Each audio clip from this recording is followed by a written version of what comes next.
welcome back to the Director's Garage. These aren't the droids you're looking for, are they?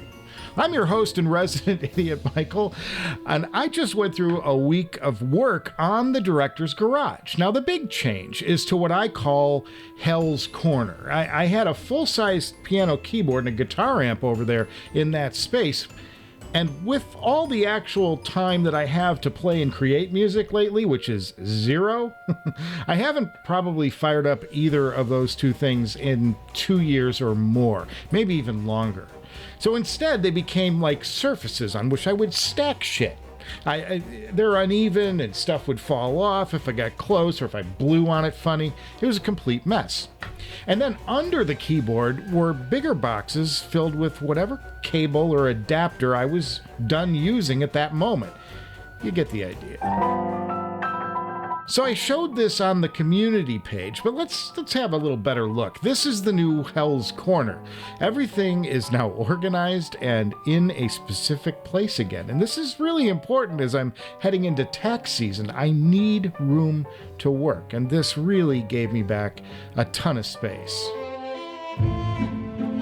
But I gotta tell you guys, I'm really sore. Like my shoulders, my arms, my back, everything is killing me. I'm not the 34-year-old I was a couple years ago. Okay. Now today we're gonna be talking about trading space. Oh, it's a stretch. Sorry. Trading is fun. You have something that someone hasn't heard and they have something that you haven't, so you send your beloved product off and you wait for the fun to begin.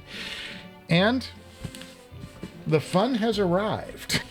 So today we're going to be digging into this box and I'll show off what I got and I'll tell you about the headphone that left us. It hurt a little inside. Ouch. But this trade made sense. But let's do some news first. Headlines. Get your headlines. Those jingles don't get old and they are not going away. There's more on the way, folks. Okay, couple of album release notes. Now, I haven't done this in a while, and there is some new music out there we should talk about. Now, first off, there's a special release date for Kanye, or I guess it's just Ye now. Okay, well, Donda 2 should be out by the time you see this episode, but here's the deal. You can't hear it unless you purchase Ye's DAP, his digital audio player called the STEM Player, and the cost, just $200. It comes loaded up with Donda 2, but this is apparently some kind of swipe at the streamers for gouging musicians and songwriters. But in the end, it kind of sounds like we all know who's really getting gouged here. Son of a biscuit eater. That aside, there are several other releases to note. First off, Avril Lavigne's Love Sucks with an X. That drops Friday. It sounds like a bread and butter album for Avril. There's some catchy hooks. It's kind of mainstream pop. It's right in her pocket, and all is good. The one thing that's a bit strange, and I probably don't have the right to say this because I've never recorded an album myself, but I'm going to say it anyway. She's 37 and she's still singing about things that a 20-year-old sings about. Dare to love me. Kiss me like the world is ending. I love it when you hate me. I kind of want to hear something more mature from her, but I'm not a pop star, so, and I never will be for that matter. So what do I know? Now, some other blasts from the past drop albums this week, and first, and this is actually out right now, there's a brand new album from Peter Garrett and Midnight Oil, and the album is called Resist. Now, no contemporary group, other than maybe like a U2, writes a political message into their songs like the Oils. This, honestly, being perfectly fair, this is kind of a mix of an album for me. It has highs and lows, but the more I listen to it, the more it's been really growing. I mean, I have records like that like, first time you hear it, you're like, okay, the more I'm listening to this, it's got driving rhythms, and I love the quiet passages that they work into the song. There's a lot of contrast going, but it is primarily a rocker with awesome driving songs. But even mediocre Midnight Oil songs best a lot of the good material from other bands. So I would say this is definitely worth a listen if you like a kind of an alt-rocky, upbeat driving stuff, but there's a good, powerful political message in the music. Now, next up, Soft Cell. Now, they gave us the 80s staple late night sing-along drunk song, Tainted Love. It's the first album from Soft Cell in 20 years. It's called Happiness Not Included. I'm going to be checking that one out. Now, this last one I'm really excited to hear, and it's kind of the whole reason that I'm doing a new music section today, and that's Tears for Fears. That's the Roland Orzabal and Kurt Smith 80s alt-rock pop group. These guys always wow me with their creativity in the studio.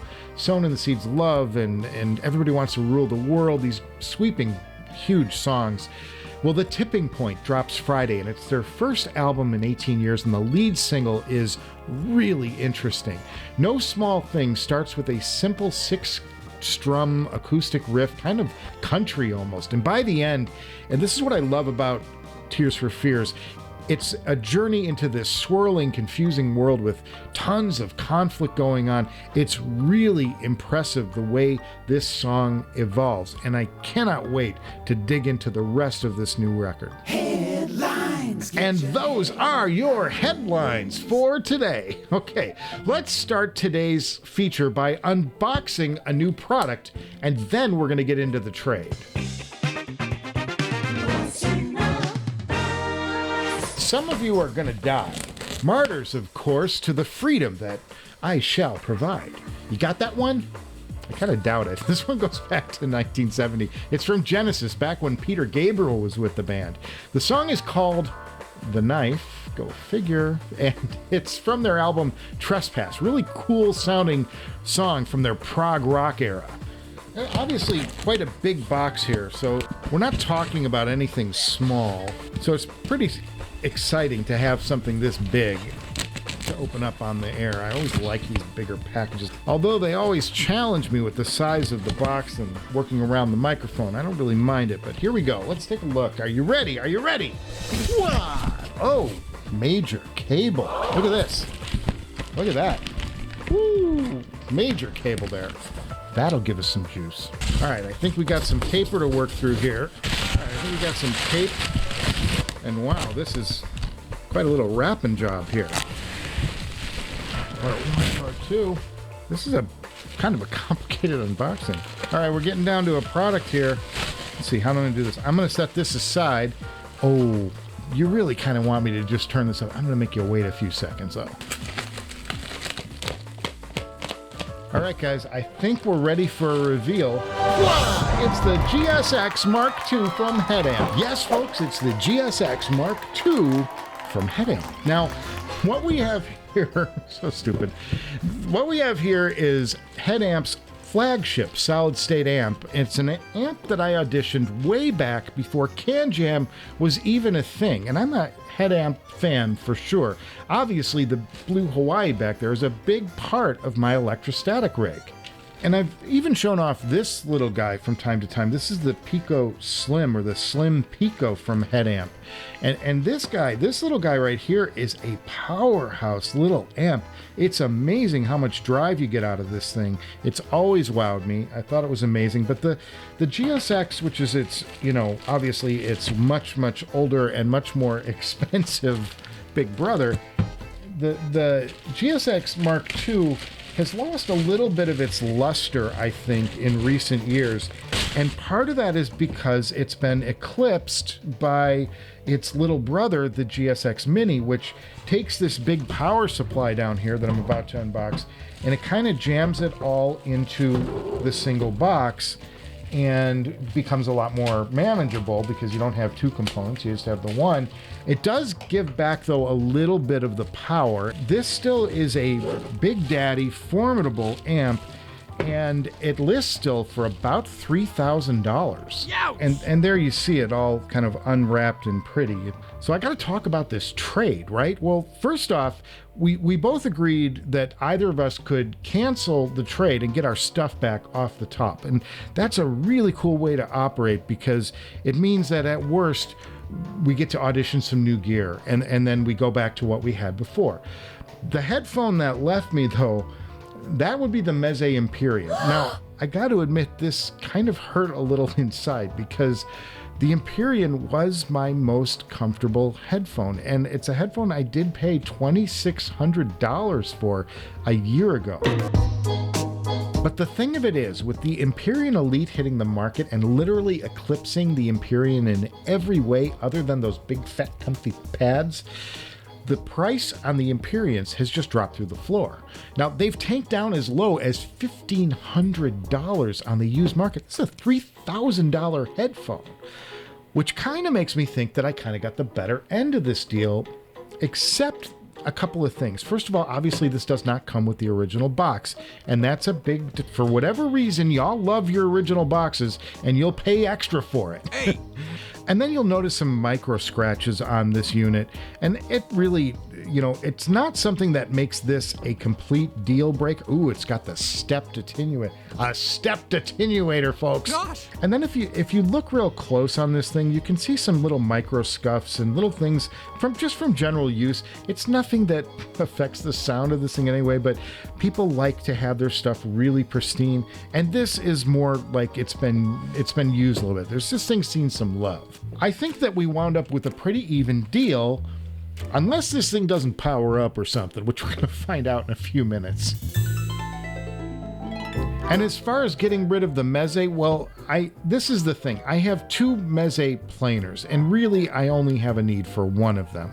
And the Elite is already targeted for the next Mega Shootout, so I can't really get rid of that one. The Empyrean, which I'm having a hard time selling for a decent amount of money, made sense to trade off. Now, this is a great amp, but it's not meant to drive something like the Sesfara. This is a Class A amp that's better suited for something like the Utopia or the Empyrean Elite or even the LCD5. I have a fond memory of this, and I think it's time we got to take a listen to it and head into a director's garage sound impression. Sound impression.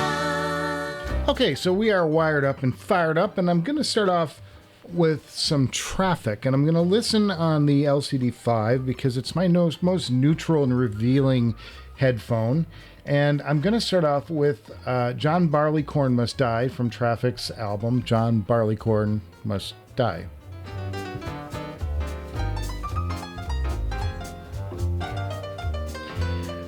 The pot on this thing is a little bit tight for my liking. I'm wondering if there's something sketch about it. So what I'm doing is I'm feeding the XLR and the RCA into the same amp, and I'm switching between them to see if there's any difference between the XLR input. So there's a big jump in gain when I go from RCA to XLR, obviously. But I always like to note, is there some difference in the inputs? It's a very beautiful sounding amp so far, and it seems to have good synergy with the LCD5.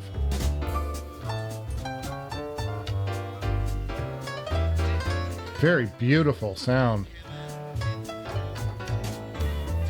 Ooh. These are presenting a really powerful image. There's a flute dancing off to this side, and there's percussion happening in the far extremes here. It's actually making this LCD5, which is a fairly narrow experience, it's got a very nice image, and it's kind of giving me a little wider feel to these, which is kind of interesting. I'm going to pause here. I want to hear the same experience now going through the Ferrum in the same setup. So I'm going to move the XLRs over to the Ferrum and move the headphone over to the Ferrum.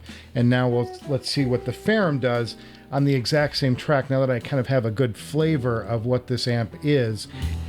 And by the way, the LCD5 takes low gain on the Mark II. It's a more closed-in sound effect on the Ferrum. It's a little more airy on the GSX. I can actually go low gain on this one too. So it sounds to me like this is a little more detailed, but the other one is more airy. Like the flute came in, and it's in the same position. The image is nearly identical, but it doesn't appear to be floating and more ethereal. Like it's got a little more air on it on the GSX. But I do feel like I'm getting a little more detail out of this amp, the Ferrum. It is a hyper detailed stack, no question. So I'm gonna move on to the remixed Abbey Road.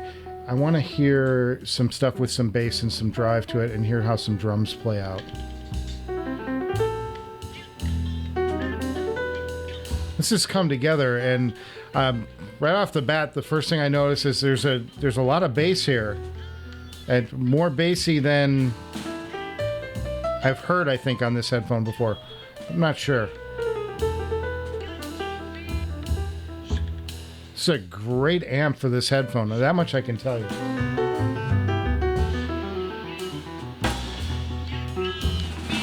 Yeah, there's a lot of balls to this amp. This amp is really giving. There's some drive here. It kind of makes me want to try something really aggressive. I'm going to do some Foo Fighters real quick because I liked how aggressive that sounded. I want to see if the Foo Fighters, like what happens when you put some really hard stuff in there. This is Something from Nothing off the Foo Fighters Sonic Highways, one of my favorite albums of theirs. I think it was brilliant. This is the closest I've heard on the LCD5 to getting actual slam out of them. It's nice.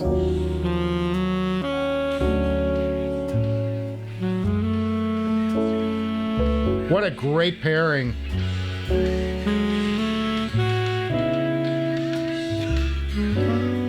Again, I think it's giving back some detail over the other amp, but it's giving it a lot more balls down low. I'm getting a lot more through the bass. I'm getting a lot more drive.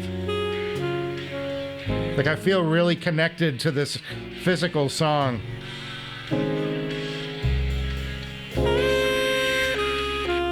Okay, that was really impressive.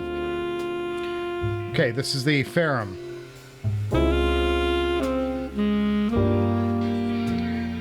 Ooh. Now I want you to keep in mind, I haven't really listened to the Ferrum stack with the LCD5 yet.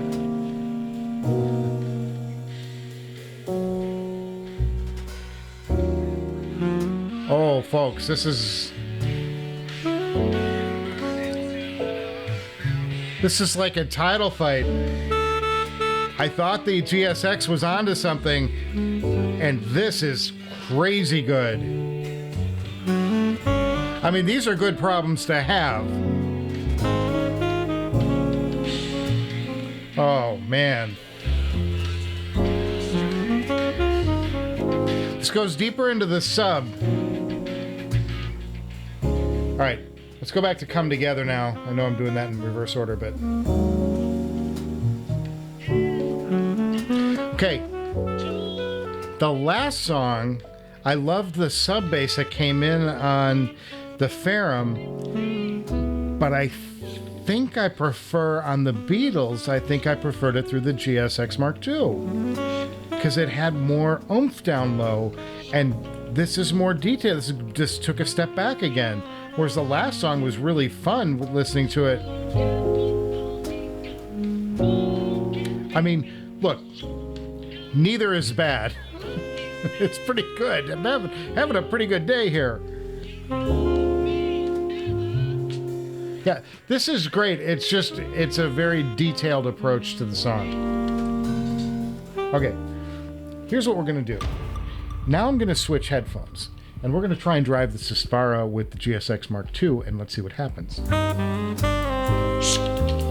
Oh, this is more than capable.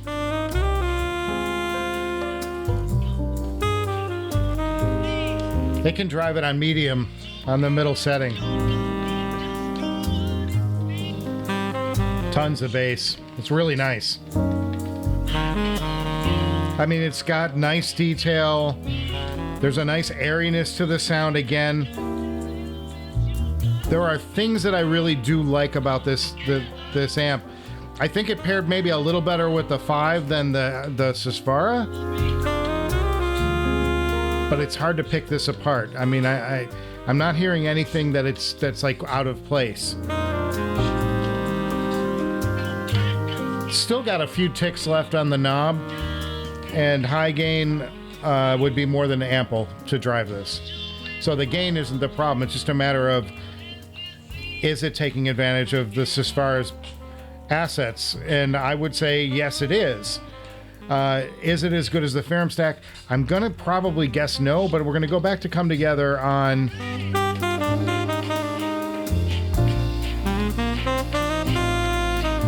All right, I'm gonna go see if that wow factor is there when we are on the Ferrum stack. It's definitely a little more sub-bass attack. And it does sound more detailed. It sounds more refined, I think, on the Ferrum. That said, it's a little guttier. Like, there's a little more, like, it's a little rougher on the GSX, like, a little more physical. And on this, it's more like it's refined sound and really more of a clean and pure thing happening. And the GSX got a little more air to it, maybe a little less definition, definitely less detail. Not by a lot, just it shaves some edge off the detail. But it's got more, it just feels like it's got more balls. It's got a ballsier amp. This one's a more refined amp. It's very specific. There are clear differences. But they're both really good. I'm going to pause it right here, and I'm really happy with this.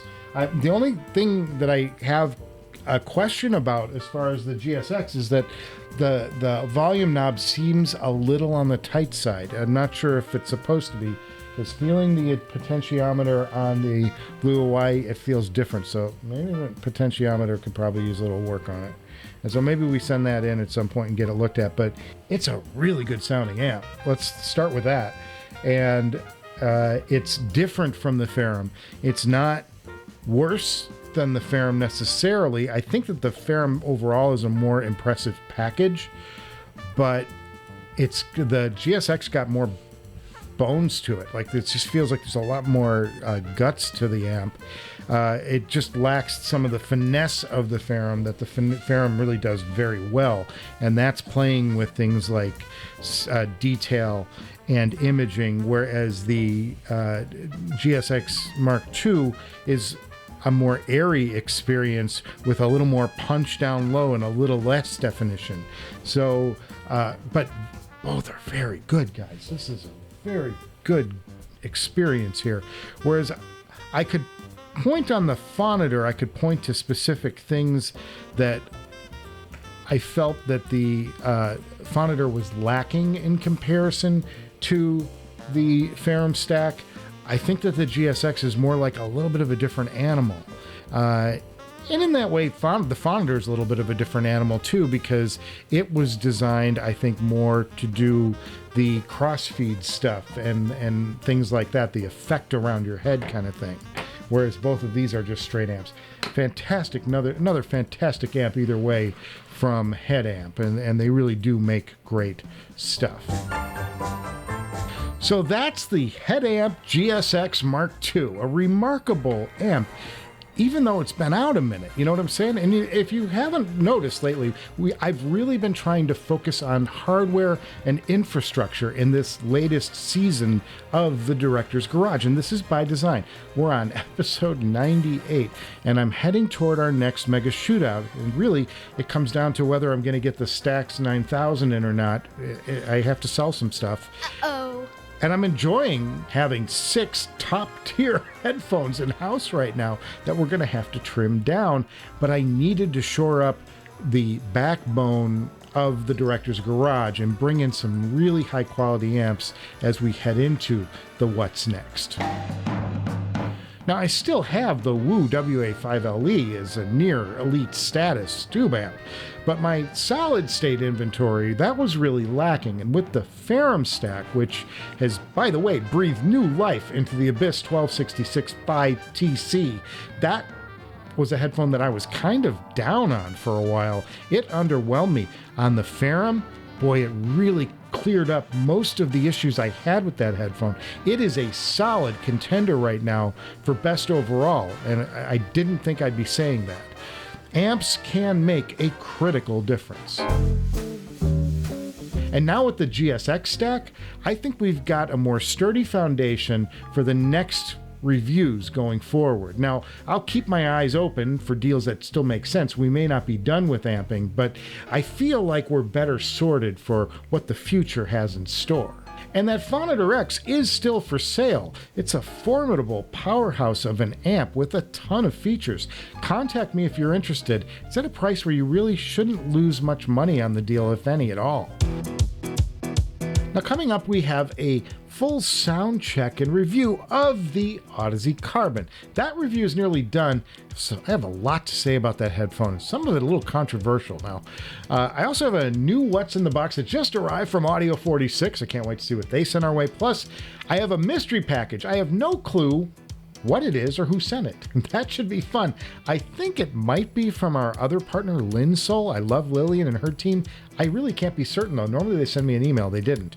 So that should be a fun episode. So I'll ask you to subscribe to the Director's Garage so you don't get any of that FOMO stuff going on. Now, I want to thank you guys for taking some time out of your day to be here at the Director's Garage. Give this episode a thumbs up if I didn't completely waste your time, or you can do the other thing if you'd like to take me out Wile E. Coyote style with an anvil. I'll see you before now.